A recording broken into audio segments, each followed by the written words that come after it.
Let's have some more news. Bodybuilder villager accused of attacking husband claims she has an alibi. Villager with history of bizarre behavior jailed after repeated 911 calls. A Christmas parade brings big crowd to Spanish Springs Town Square.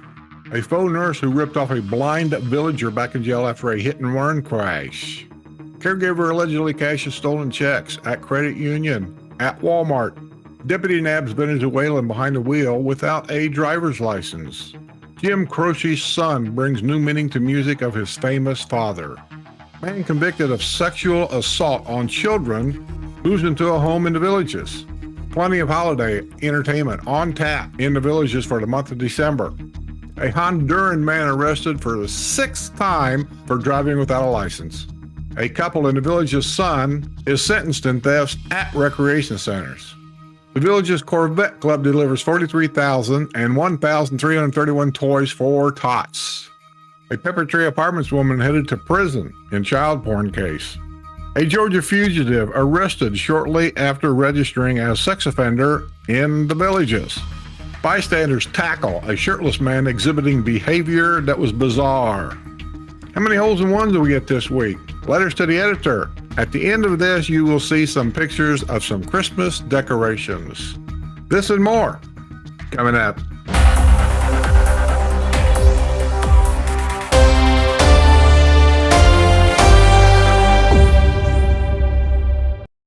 A bodybuilder accused of attacking her husband in the Villages now says she has an alibi. Donna Lynn Cacciator, 58, was originally arrested in 2021 after she allegedly attacked her then 69-year-old husband at their home in the village of Amelia. He told Sumter County Sheriff's deputies on the day of his wife's arrest on August 30th, 2021, that had been arguing about their impending divorce when the alleged altercation occurred on August 27th, 2021. He filed for divorce in May of 2021. They had been continuing to live together in the house they purchased in 2009. At the time, they had been married 12 years. He claimed that Cacciator, who has medaled in bodybuilding competitions, struck him in the thighs with her knees in an attempt to provoke him to attack her, according to the arrest report. Cacciator, who taught classes at MVP Athletic Club, now Genesis Health Club, and competed in New York Marathon, allegedly threw a remote control at the television screen, causing it to shatter in the report. Earlier this month, Cacciator's attorney filed a document indicating that his client has an alibi. The document on file in Sumter County Court indicates that on the day of the alleged attack, August 27, 2021, he was at work that morning at MVP and later that day at her second job as a cashier at Publix. She has payroll records to back up her claim according to the document. Court records indicate the couple was granted a divorce this past September. A villager with a history of bizarre behavior has been jailed after repeated 911 calls. Linda Lincoln, 73, was booked Tuesday at the Lake County Jail on warrants charging her with misuse of 911 and resisting arrest. The warrants were issued earlier this month as the result of a series of 911 calls placed by Lincoln on October 27th from her home on St. Andrew's Court on the historic side of the Villages. After the first call, an officer found nothing was amiss and advised Lincoln not to dial 911 unless she had an emergency, according to an affidavit of probable cause from the Lady Lake Police Department. She placed a second call to 911 in which another officer responded and also warned Lincoln not to call 911 without a reason to do so. After a police officer responded to a third 911 call, Lincoln began screaming at the officer and said she wanted to be taken to jail. I'm sure they'll do that. A fourth 911 call was placed and officers found Lincoln in the kitchen. She walked into the bedroom as police officer advised her she was being placed under arrest for misuse of 911. She was assisted out of the bedroom. By the time she reached the laundry room in the hallway, she laid down on the floor and refused to walk. I'm just picturing this in my head. Lincoln, who stands 5 feet 3 inches tall and weighs 250 pounds, created dead weight and refused to budge. Officers managed to get her to the garage, but she continued to resist their efforts. EMS personnel were called to the scene, and she was transported by ambulance to UF Health, the village's hospital. Lincoln had been arrested October 25, 2022 on a trespassing charge at Bill Bryan Chrysler Dodge Jeep Ram on US 27 and 441 in Fruitland Park. Police found Lincoln under an awning with several dealership workers and several vehicles. Dealership representatives indicated they wanted Lincoln removed from the premises. She said she was not going anywhere and that she would have to be arrested. She was told numerous times to leave the dealership, but adamantly refused to obey. She finally put her hands out in front of her, indicating she was ready to be handcuffed. If you want more about that case, you have to go back into news icons and look for it, but I remember reporting this before. I'm not laughing at her. I got a feeling with elderly people here, we're looking at dementia problems, maybe something in that order. A woman who pretended to be a nurse and ripped off a blind 86-year-old villager is back behind bars after a hit-and-run crash. Who would have kept her there in the first place? Sharon Ward DeMarsh, 44, was booked without bond Tuesday at the Lake County Jail for violating her probation on charges of practicing nursing without a license and exploitation of the elderly. DeMarsh had been lodged at the Hillsborough County Jail as a result of her arrest in connection with the October 17th hit-and-run crash in Tampa. In that incident, she was driving a white Nissan at about 1:30 a.m. when she put the vehicle in reverse and struck a parked trailer, according to the Florida Department of Corrections probation violation report. DeMarsh was arrested about 7 hours later. She had been driving on a suspended license. Her arrest in Hillsborough County was considered a violation of her probation in Lake County. Thus, she had been transported back to jail in Tavares. Merry Christmas. I've preached about this many, many times. Maybe they just don't think I know, but I know. I know what I know. Do not hire people unless you know who they are. A caregiver who allegedly cashed more than $22,000 worth of stolen checks cashed some of those checks at a credit union at Walmart at Buffalo Ridge Plaza in the Villages. Ashante Tamaya Woods, 26, of Ocala, had been caring for a man's wife at the Brookdale Memory Care Facility when he hired Woods as a housekeeper at his home. The man later discovered that between March and October, Woods had stolen 24 checks and wrote them to herself for an amount totaling more than $22,000. The checkbook had been located in a drawer in the man's home. While the man had paid Woods by check, the 24 checks in question were not written by him and appeared to have a fraudulent signature. The man indicated that he had been paying Woods $19 an hour to work as his housekeeper and caregiver for his wife. He said that over the past several months, she earned more than $24,000 while working for him. The arrest report indicated that 5 of the forged checks were cashed by Woods at the Suncoast Credit Union at the Walmart at Buffalo Ridge Plaza. Other checks were cashed at the Reliance Food Mart in Ocala. Woods was arrested Tuesday on charges of exploitation of the elderly and forgery. She was booked at the Marion County Jail and released after posting a $53,000 bond. She used your money to bail herself out of jail. Regardless of what some people say and think, I am on your side. A Sumter County Sheriff's deputy arrested a Venezuelan who was behind the wheel without a driver's license. Joel Aponte Tejada, 29, of Webster, was driving a black 2010 Nissan Sentra when he was pulled over at about 7 a.m. Wednesday at the intersection of State Road 471 and County Road 708 for having an inoperable tag light, according to the arrest report. Aponte Tejada could not provide the deputy with a driver's license, although he admitted he was aware a license was needed to operate a motor vehicle in the United States. He said he has been in the country since 2022. He was arrested on a charge of driving without a license and issued a traffic warning for the inoperable tag light. He was booked at the Sumter County Detention Center and released after posting a $500 bond. I'm not going to say it. I've said it enough. A.J. Croce barely knew his father, but Jim Croce's music transcends time and resonates in a soulful spirit of his son. Jim Croce died in an airplane crash in 1973. 50 years later, his son stood on stage at the Savannah Center Thursday before a sellout crowd. A.J. displayed the eternal power and joy of Jim Croce's music. You might label this concert a father and child reunion.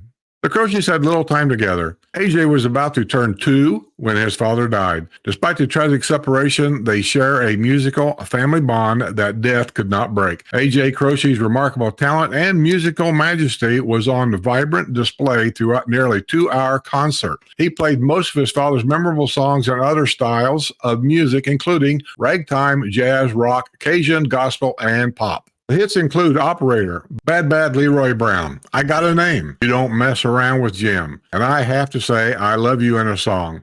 Like his father, AJ, 52 now, showed humor and grace while telling stories. He also invited the lively and boisterous crowd to shout, stomp, and sing along. AJ flies virtuoso scale on piano, in addition to playing keyboards along with electric and acoustic guitar. But this night was about more than entertainment. It was about a son coming to grips with father's history and musical roots.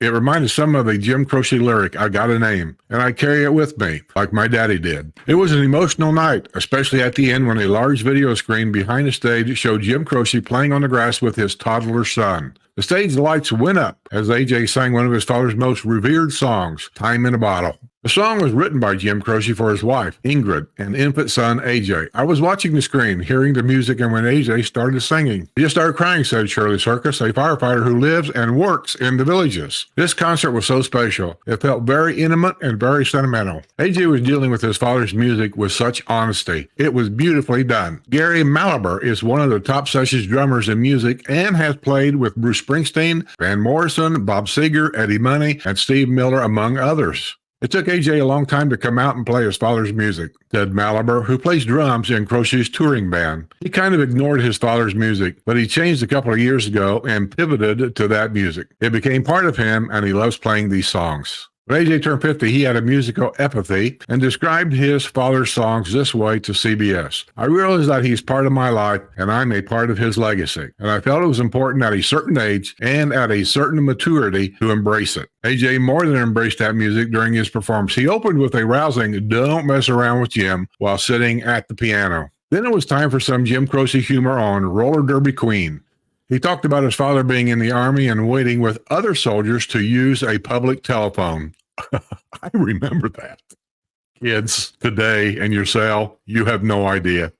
He was able to listen to them talking, and there's nothing more interesting than listening to other people's tragedies, AJ said with a smile. We all hate to admit it, but we do. That intro set the stage for Operator, another Jim Croce classic. AJ played acoustic guitar and brought the emotion of the song to life. The same could be said for the wistfully elegant Photographs and Memories. The beat picked up on Workin' at the Car Wash Blues. The song Rapid Roy, The Stock Car Boy, features some hard-rocking Chuck Berry guitar licks. My dad had a very brief career, 18 months and 3 albums, AJ said. Jim Croce was working on his 4th studio album when he died. The last song he wrote was Name of the Game. That song was dormant for nearly 50 years when AJ decided to complete it and record it. This is the only song I worked on with my father, he said. I wanted to make it sound the way it would have sounded in 1974. The song featured a steady blues beat with a rocking flavor. It had hints of Jim Croce working at the Car Wash Blues and a slower version of Speedball Tucker.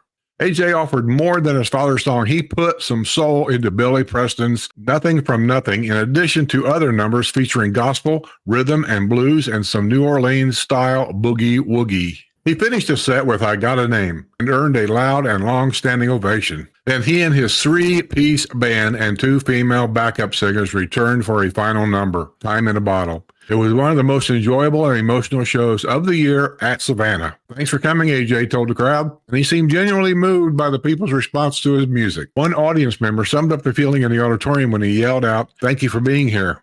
That's a name I ain't heard in a long time, Jim Croce. I remember. Do you remember? Let me ask you guys something. Put it in the comments below. Does any of this entertainment here in this retirement community interest you? If you was to move here, would you be interested in some of these shows? A man convicted of the sex assault of a child has moved into a home in the Villages. Who's written your homes out to all these child molesters? And why do you do that? John Lamar Voiles, 52, registered an address Friday at 829 Ramos Drive in the village of Rio Grande, according to the Florida Department of Law Enforcement. The registration indicates he plans to live there permanently. He was convicted in 2020 in Jefferson County, Colorado. He is scheduled to remain on his sex offender's probation through 2033. I'm sorry. I just don't think retirement communities like this should even be allowed. You want to talk about rights? What about mine? A man from Honduras has been arrested for the sixth time for driving without a license. Let me back that up. A man from Honduras has been arrested for the sixth time for driving without a license. Jose Helmer Quintero Alvarado, 41 of Orlando, was driving a red Dodge Ram pickup at about 6 a.m. Thursday on US 301 in Wildwood when a license plate check revealed the registered owner of the vehicle did not have a valid license. During a traffic stop, Quintero Alvarado handed the deputy a passport from Honduras. A computer check revealed that Quintero Alvarado has had 5 previous infractions for driving without a license. Quintero Alvarado was arrested on a charge of driving without a license. He was booked at Sumter County Detention Center and released after posting, and that's where the report ends. How much? I have no idea. It's almost getting to be a joke. All these illegals and people from other countries, no license, no insurance, the car's in somebody else's name. I mean, it just goes on and on. An 87-year-old villager will lose his license as a result of a drunk driving arrest at a restaurant. Donald Sherman Evans of the village of Bel Air pleaded no contest Tuesday in Sumter County Court to a charge of driving under the influence. The village of Bel Air. Nice area. I'd live there. Donald Sherman Evans of the village of Bel Air pleaded no contest Tuesday in Sumter County Court to a charge of driving under the influence. He will lose his license for 6 months, has been placed on probation for 1 year, and has been ordered to perform 50 hours of community service. Evans was arrested May 3rd by Sumter County Sheriff's deputies after they responded to Naldo's Mexican Kitchen at Southern Trace Plaza, where they found Evans sitting in a red 2006 Toyota Prius, where the Illinois native got out of the car and struggled to maintain his balance. He was slurring heavily, and deputies detected the odor of an alcohol beverage on his breath. He was uncooperative and belligerent and made several derogatory statements toward the deputy. Hey, listen, I'm not saying it's right or wrong, but I understand he's 87. He does not care. You see, in his mind, I could be dead tomorrow. I don't care. I'm going to say what I want to say, and if they don't like it, they can kiss my Evans, who purchased his home in the Villages in 2001, refused to take part in field sobriety exercises and refused to provide breast samples. That don't surprise me. Oh, well, good luck, dude. Good luck. I got to admire your spunk. Here's an update on an old report a few months ago. If you want to know more about this case, once again, go back in the archives in the news and you'll find it. The son of a couple in the Villages has been sentenced in a theft of equipment from recreation centers here in Florida's friendliest hometown. Christopher Scott Drummond, 33, who lives with his parents at 688 Mincy Loop in the village of St. Catherine, was sentenced this past week in Sumter County Court to 220 days in jail. He has been behind the bars since his arrest May 18th and was released after appearing in court this past Tuesday. He will be on probation for 2 years. That don't seem to make any difference around here, probation. I'm sorry, just if you go by what other people do, and people are people, probation doesn't seem to do anything.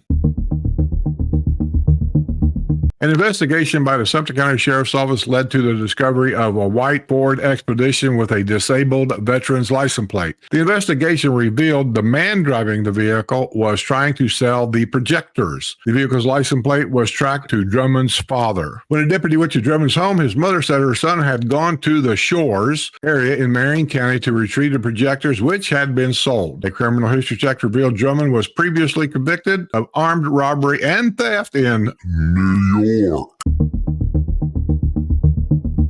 The Village's Vets Corvette Club this past week culminated their annual Toys for Tots campaign. A police escort of 40 Corvettes was provided by the Wildwood and Fruitland Park Police Departments from George Niehaus Chevrolet to the Marine Corps Reserve Distribution Center in Fruitland Park. Once at the distribution center, the club presented this year's donations of $43,000 and 1,332 toys. Over 12 years that the club has participated in Toys for Tots, it has donated $246,640 and 16,296 toys. The club said it is grateful to all the generous people who have supported their efforts through the years. Good job, guys. This part of Florida in the Villages is very heavily military represented here. How Eisenhower came about, Rec Center. It's got a lot of military representatives here.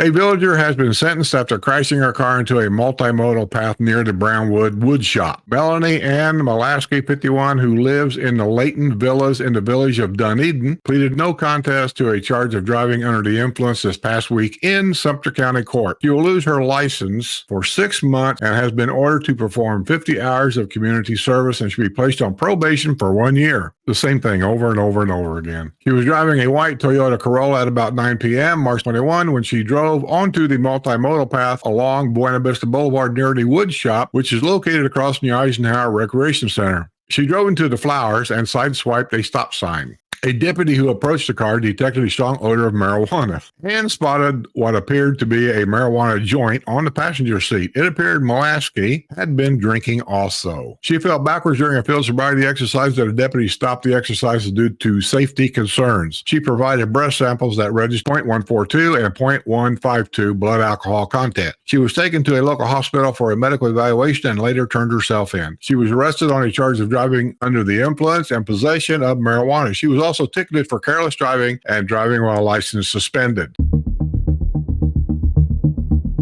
Remember, we were talking about all the different massive apartments that are built just outside the villages, where people want to be able to come into the villages to enjoy whatever we have here that's free for everybody, but they don't want to live in the villages because of the fees that it costs to live here. So they just buy just outside the villages. Well, Pepper Tree Apartments has been here for a while, and they've almost doubled in size since when I first got here. A woman who lived in the Pepper Tree Apartments in Wildwood is heading to prison of child pornography, she said, turned her on. Cheyenne Gracie Palmer, 23, was sentenced last week in Sumter County Court to 5 years in state prison. She was originally arrested in 2021 on multiple charges of possession of child pornography after a search warrant was served at the Pepper Tree Apartments in Wildwood. Officers were acting on a tip from the National Center for Missing and Exploited Children when they served a search warrant at the apartment complex. More than 300 images depicting child pornography were found to be connected to Palmer's email address and a social media platform associated with child porn. Police tracked down Palmer at her boyfriend's home in Lady Lake, and she willingly consented to an interview at the Wildwood Police Department. She admitted the email address belongs to her. He said that she got into the group chats and began downloading the child pornography and trading it with other users. She said it would turn her on, and she reached sexual gratification viewing the pictures and videos that depicted children engaged in sexual activity. Some of the children were only 3 years old. Sexual activity,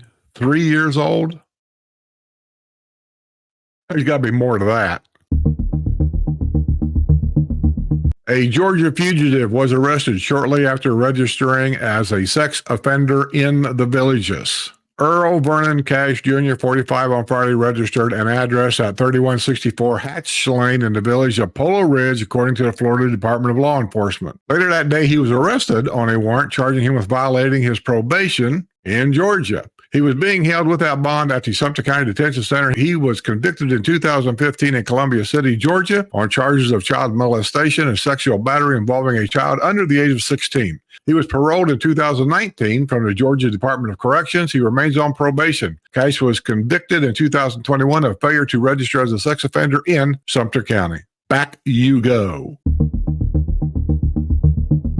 Bystanders tackled a shirtless man exhibiting bizarre behavior behind a Pepper Tree Plaza in Wildwood. That's a little shopping center right there by the Pepper Tree Apartments that we just read a report on. Kelvin Barrios, 37, of Wildwood, was involved in a car crash at about 5 p.m. Thursday near the intersection of 301 and Pepper Tree Lane. There were 3 vehicles involved in a crash with substantial damage. Police had begun to pursue Barrios, who fled the scene of the crash, but lost sight of him. A bystander called out to police to inform them that Barrios had been tackled and was being detained. Several citizens were holding down Barrios when police arrived and took him into custody. Good for you. They're tired of this crap, you know? Good for you. While fleeing, he briefly broke into a house. A house sitter watching the home and the dogs of the owners who were in Hawaii said she found the front door wide open. Police determined that Barrios had jumped the fence and entered through the rear door, which had been left open for the dogs. He fled through the front door. Don't leave a door open at your home like that. Barrios began making outlandish statements, including that he claimed that his boss has killed his entire family. Barrios said he deliberately crashed into another vehicle on the Florida Turnpike and fled the scene. He was arrested on charges including hit and run and burglary. He was booked at some kind of detention center on a $106,000.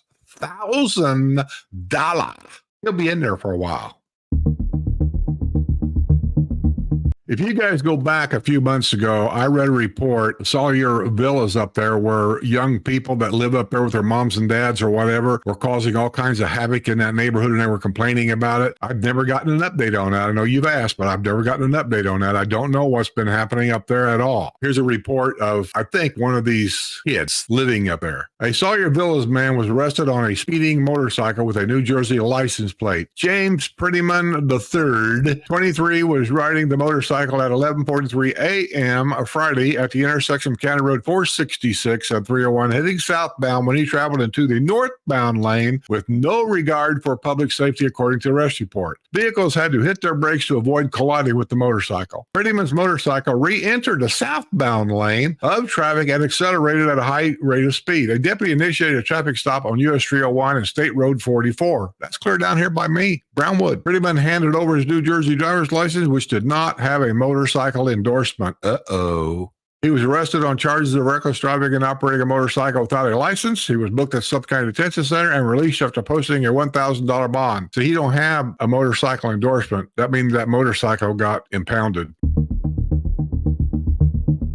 The Village's Christmas parade brought out a big crowd Wednesday afternoon at Spanish Springs Town Square. The Village's high school marching band was a big hit, playing the anthems of the season, including Joy to the World. The Villagers, twirlers, and drum corps also thrilled the crowd with a dazzling twirling display, thunderous drums, and artificial snow that brought out the spirit of the season. Village's honor flight summoned plenty of patriotic emotions when they had veterans from World War II, Korea, Vietnam, riding in golf carts with their names boldly printed on signs. Members of the crowd called out to the veterans by name and thanked them for their service. The Village's most famous veteran, Irving Locker, rode in a golf cart in the lead procession. The 99-year-old was among those who stormed beaches of Normandy in World War II, and there ain't very many of those young men left. There were plenty of golf carts in the parade decorated for the holiday season. The new Lady Lake Mayor, Ed Freeman, had the privilege of leading the parade. Plenty of holiday entertainment on tap in December in the Villages. Alec Santorelli has performed carols by candlelight in the Villages for the past 7 years. One thing this Broadway stage veteran knows for sure, you've got to have elves in your Christmas show. Elves are critical to Christmas. What's Santa going to do without elves? Asked Santorelli. He stars and directs Candles by Candlelight Saturday through Monday in Savannah Center. It features popular local performers Dawn Denham and Mary Jo Vitelli. The annual Song Fest has raised over $100,000 for the Rotary Club of the Villages. Santorella added there are about 10 elves in this year's production and one Santa. Fresh from an unexpected trip to the hospital, Joe Morato is doing fine now and will appear with his wife, Bobby Steele Morata. We need Joe and Bobby too, Santorella said. Joe's feeling a lot better, and we're glad to have him back. The coming weeks are filled with Christmas songs and stage presentations throughout the Villages. The list includes The Most Wonderful Time of Year, December 10th at 7 p.m. in Savannah Center. It's a tribute to Andy Williams' Christmas specials and features Sue Schuler along with local singers and dancers. Nashville Country Christmas, December 17th at 4 p.m. and 7 p.m. in Savannah Center. Santa gets down with country music. Holly Dolly Christmas, December 21 at 7 p.m. in Savannah Center. Country singer Katie Deal offers her holiday tribute to Dolly Parton. Holiday Dreams with Holiday Cirque, December 1 at 4 p.m. and 7 p.m. in the Sharon Morse Theater. Christmas with the Celts, December 6 and 3 and 7 p.m. at the Sharon. The Nutcracker, December 12th at 7 p.m. in the Sharon. Marie Osmond and Orchestral Christmas, December 16th and 7 p.m. in the Sharon. BPO Holiday Celebration, December 18th and 19th at 7 p.m. in the Sharon. For those willing to take a short ride to Orange Blossom Opry, here are some of the holiday shows. Manatees will be held December 3 and 17th at 2:30 p.m. at Christmas with the Nelsons. Ozzy, right? Ozzy Nelson? I'm guessing.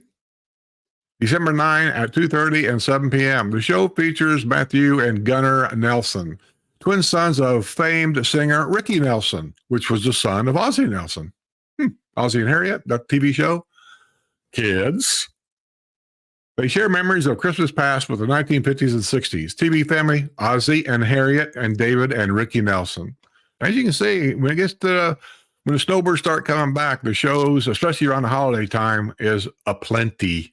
But I'm telling you, if you want to go, you better call quick. The Florida Department of Health and Sumter County has observed a rise in influenza activity within the county and is urging residents to take precautions against contracting and spreading the flu. It is essential to practice good hygiene by properly and frequently washing your hands. Make it a habit to clean and disinfect commonly used surface areas in your home, school, or office. You can take additional steps to avoid the flu by coughing or sneezing into a tissue or your elbow and avoid touching your face.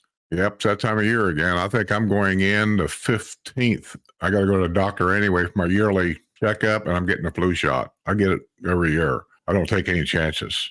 If you become ill with flu-like symptoms, coughing, fever, sore throat, contact your healthcare provider as soon as possible. Your healthcare provider may be able to prescribe antiviral treatment if appropriate. Treatment is most effective when started within 48 hours. Those persons at high risk for complications include children younger than 5, adults over the age of 65, pregnant women, and those with certain underlying medical conditions. Take care of yourself, folks. I haven't met you yet. All right. As you can see in the background here, I was supposed to do letters to the editor, but I've seen this one report that popped up and I thought it was important. Let's see what we got. Let's see what the people in and around the villages are complaining about. Just a question. Are the motor-driven bikes considered motorcycles and therefore not allowed on golf cart paths? There are quite frequently capable of speeds over 22 miles per hour and are ridden on the paths at high rates of speed. Sent in by Bill Perry from Spanish Springs. Well, Bill, no, they're not considered to be motorcycles because they don't have a license plate or registration, or they're not required to have insurance or any of that stuff. On the golf cart paths, I suppose they are, but like anything else, they're supposed to follow the rules, speed limits and all this and that, but 22 miles an hour, who cares? I'm sorry. Golf carts go 20. What's 2 miles an hour? You people nitpick over some of the stupidest stuff. 1 mile an hour, the speed limit, and wah, wah, wah. You don't have to stop this stuff. Here's one. People using the golf cart paths to walk their dog. Florida leash law states that when walking your animals, you are required to have them next to you at all times. To allow your animal on private property without permission is a violation, and you are liable for any damage. You are required to have control of your animals at all times. You are not to block roadway, walking areas, or public areas. You are required to have your animals secured in both your vehicles and golf carts. If they are not, it is in violation and subject to a fine. You are required to have insurance for your animal. That's sent in by Joanne Martin from the village of Calumet Grove. I'll have to take her word on that insurance thing. I have never heard that in my life, but I'll take her word for that one. What we got going on the golf courses this week? Oh, here's an interesting one. A golfer encountered a 6-foot rat snake on a golf course in the Villages. I can see the ladies going, oh no.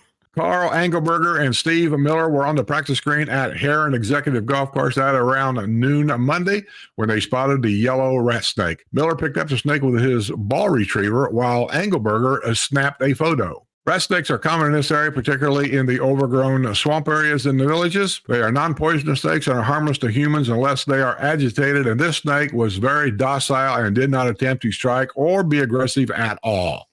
Yeah, Pelican is a very watery, swampy course, so you're liable to see anything there.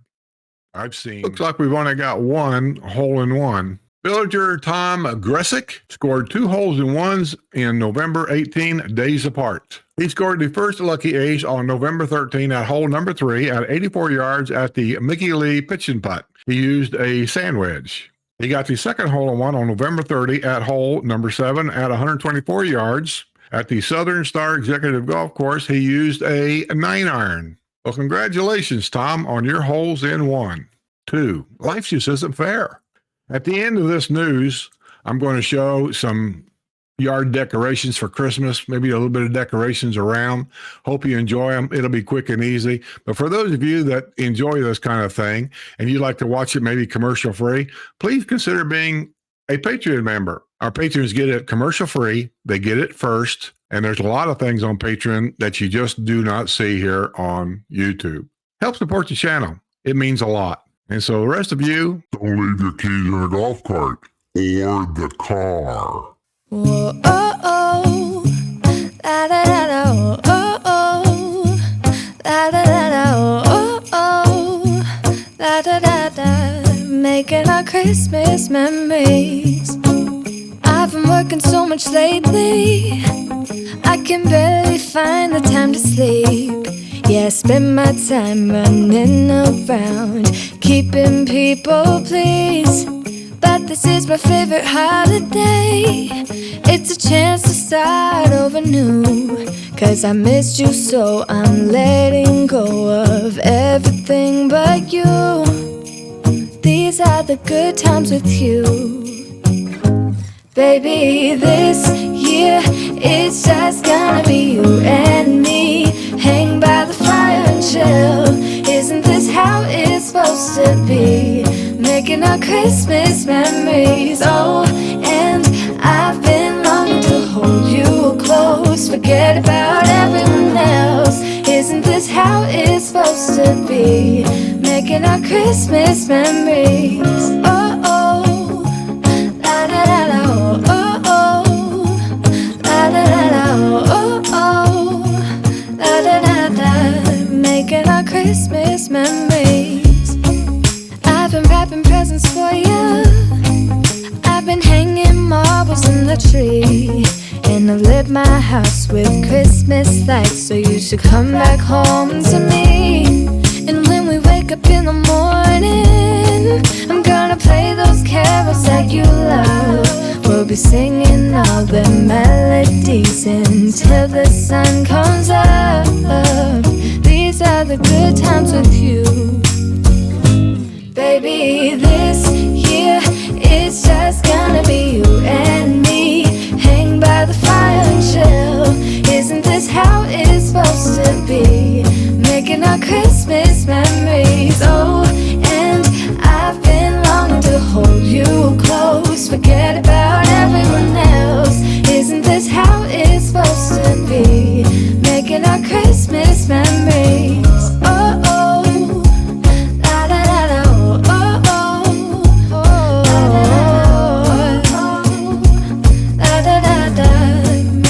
Christmas memories. Yes, these are the good times with you. Don't even care what we do if I spend it with